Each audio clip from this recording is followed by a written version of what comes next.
Allahu Akbar walillah.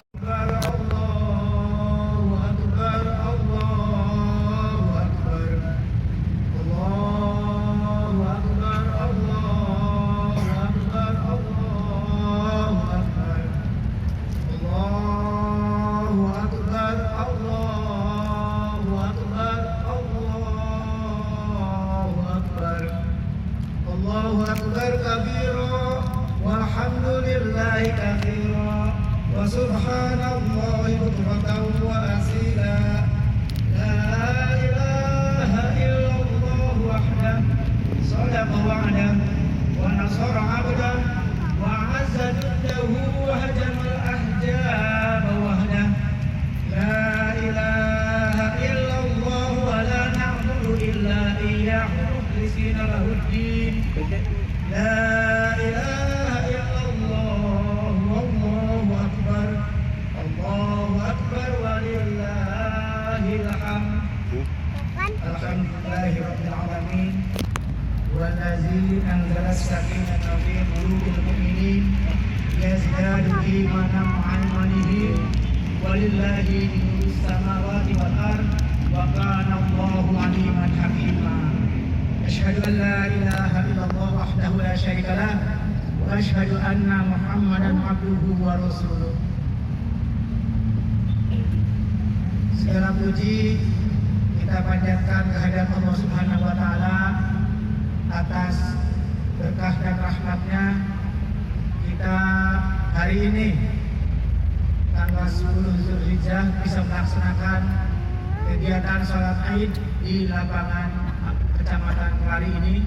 Alhamdulillah, satu kenikmatan yang tiada tara, di mana merupakan satu perwujudan bagi kaum mukmin dan muslim. Tentu ini adalah merupakan satu pengorbanan.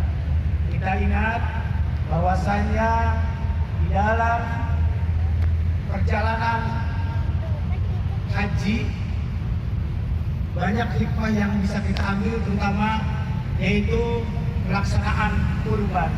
Namun kalau kita lihat dalam sejarah kurban, sebenarnya telah terjadi sejak zaman Nabi Adam. Kita ketahui bahwasannya Nabi Adam diberikan keturunan yaitu Habil dan Qabil. Habil dan Qabil saat itu bahwasannya kembar daripada Habil dan Qabil, Habil dan Qabil itu diuji sebagai wujud nantinya itu seperti apa yang akan dijadikan untuk kurbanannya. Terakhir yaitu bersamaan dengan kembaran Qabil yaitu yang kelima, perempuan kelima, dan terakhir kembaran dengan Habil yaitu Zabuda. Dan apa yang terjadi saat akan dinikahkan kedua orang tersebut, Habil dan Qabil, karena Qabil harus menikah dengan kembarannya dari Habil dan Habil harus menikah dengan kembarannya Qabil, yang itu tidak diterima oleh Qabil, putranya Nabi Adam alaihissalam. Apa yang terjadi? Allah memerintahkan melalui Nabi Adam untuk berkurban kepada dua orang itu, Qabil dan Habil, melaksanakan kurban sesuai dengan apa yang dimilikinya. Qabil sebagai seorang petani yang mempunyai perkebunan yang begitu luas, begitupun Habil yang mempunyai peternakan, banyak domba-domba yang dipeliharanya. Kemudian diperintahkan untuk melaksanakan kurban. Lalu apa yang terjadi, hadirin sekalian? Qabil memberikan pengorbanan berupa tanaman, namun yang dikurbankan adalah bukan kurban yang terbaik. Kurban sisa, kurban tanaman yang ala kadarnya. Tapi Habil adalah orang yang mengorbankan dari apa yang dimilikinya, dari hewan, itu mereka memberikan domba kurban yang terbaik, sehingga pada akhirnya Nabi Adam memberikan pilihan bahwa Ikrimah atau kembaran dari Qabil itu dinikahi oleh Habil. Itulah sejarah di mana kurban sudah terjadi sejak zaman Nabi Adam.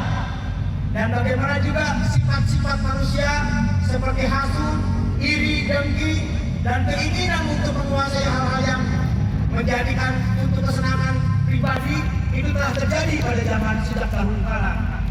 Dan itu semua diabadikan dalam surat Al-Maidah ayat yang ke-27.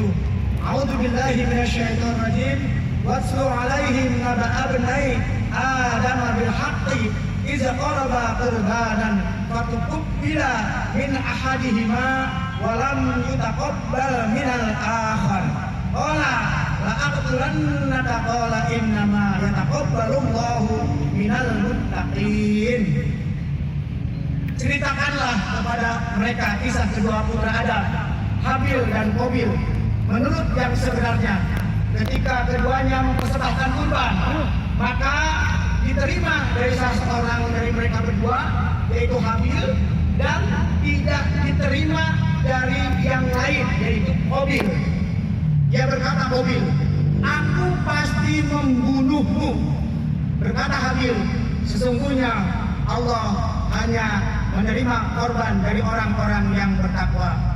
Di dalam kisah disebutkan bahwa ketika kedua orang tersebut kurban, sapinya, kambingnya Habil itu kena petir, dan kemudian itu sebagai tanda bahwa kurbannya Habil diterima oleh Allah Subhanahu wa taala sebagai pengorbanan yang baik, sebagai pengorbanan yang memberikan pengorbanan yang terbaik dari apa yang dimilikinya. Dan kemudian ini menjadi bagian daripada sejarah yang ketika pada zaman Nabi Ibrahim itu keturunan dari Nabi Ibrahim yaitu Nabi Ismail yang diidamkan anaknya itu sebagai anak yang ditunggu-tunggu. Bayangkan Bapak-Bapak Ibu sekalian, Nabi Ibrahim tidak menghasilkan putra ketika menikah dengan Siti Sarah dalam cukup waktu yang lama, namun kemudian dinikahkan dengan Siti Hajar, akhirnya melahirkanlah Ismail. Melahirkanlah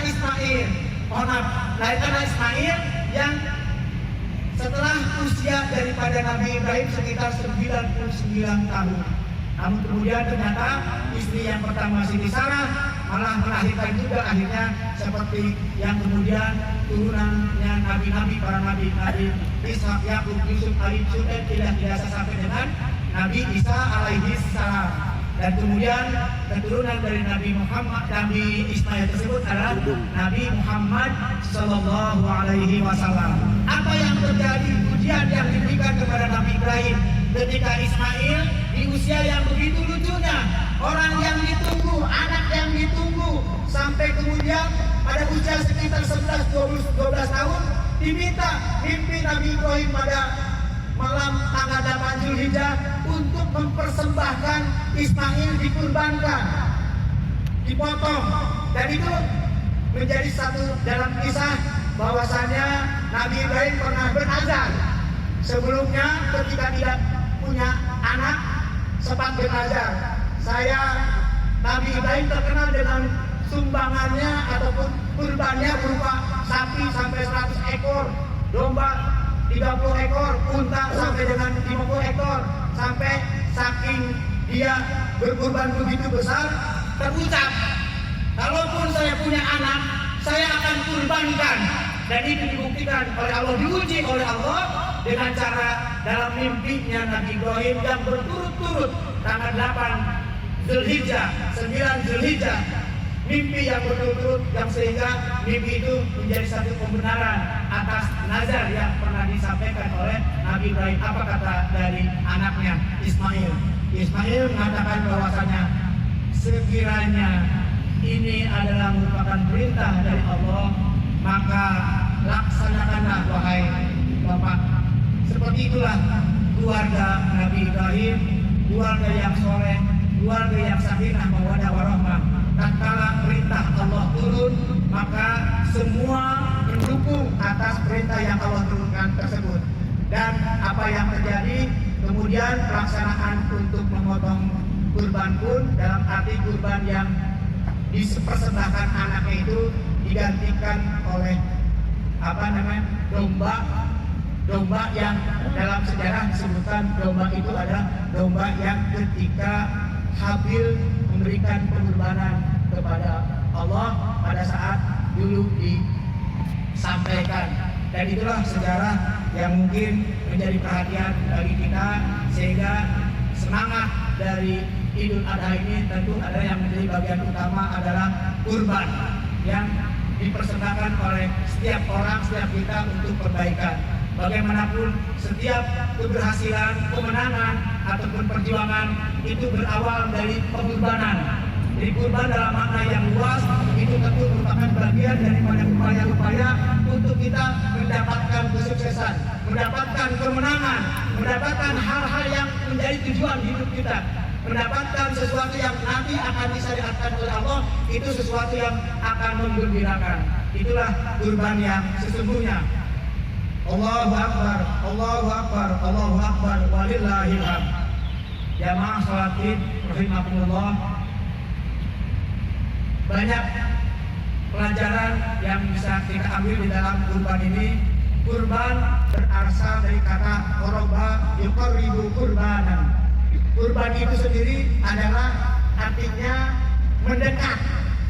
Jadi apa yang kita lakukan, apa yang kita korbankan, apa yang kita berbuat semata-mata adalah untuk mendekatkan diri kita kepada Allah Subhanahu wa Ta'ala. Itulah intinya daripada kurban. Jadi makna daripada kurban itu sendiri adalah mendekat. Semakin orang itu memberikan pengorbanan yang semakin banyak untuk berbagai kepentingan, baik untuk kepentingan kemajuan Islam, baik untuk pembangunan sarana pendidikan, baik untuk pembangunan masjid dan lain sebagainya, itu adalah berupa kurban yang mempunyai nilai, tentunya nilai yang nanti ingin mendekatkan kita kepada Allah Subhanahu wa Ta'ala. Ketika dekat dengan Allah Subhanahu wa Ta'ala, maka kita akan diberikan pangkat atau diberikan jabatan atau diberikan level oleh Allah Subhanahu wa Ta'ala menjadi orang yang muttaqi, orang yang bertakwa. Hakikatnya orang yang bertakwa wujudnya adalah melaksanakan kegiatan, yaitu kegiatan dengan cara melaksanakan pengorbanan.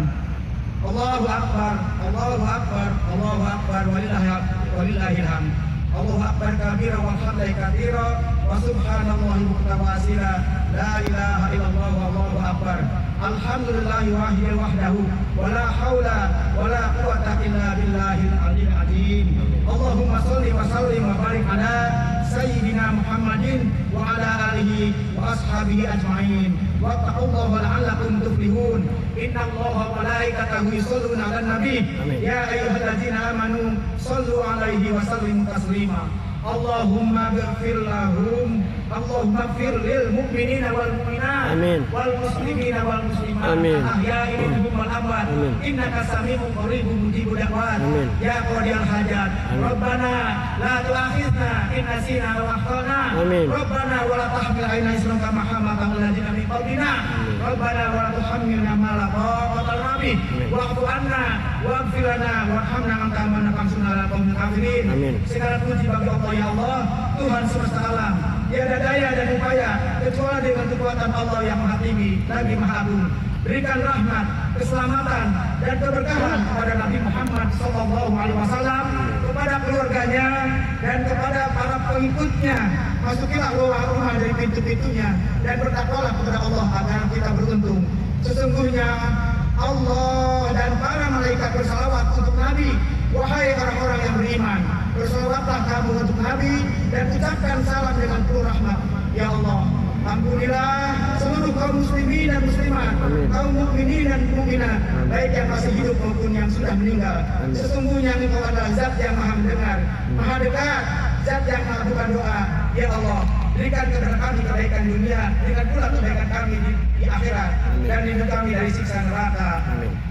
Dan semoga Allah senantiasa menurunkan hidayah dan rezekinya kepada kita sehingga kita bisa menjalankan tugas kita untuk beribadah, khususnya mampu untuk melakukan ibadah haji dan bertobat. Amin ya Allah ya rabbal alamin. Barakallahu li wa lakum fil Qur'anil azim wa nafa'ani wa iyyakum bima fihi minal ayati wa dzikril hakim wa taqabbalallahu minna wa minkum ila watahu innahu huwas samiul alim. Aqulu qouli hadza wastaghfirullahal azim innahu huwal ghafurur rahim. Subhanallah wa bihamdika asyhadu an la ilaha illa anta astaghfiruka wa atubu ilaik.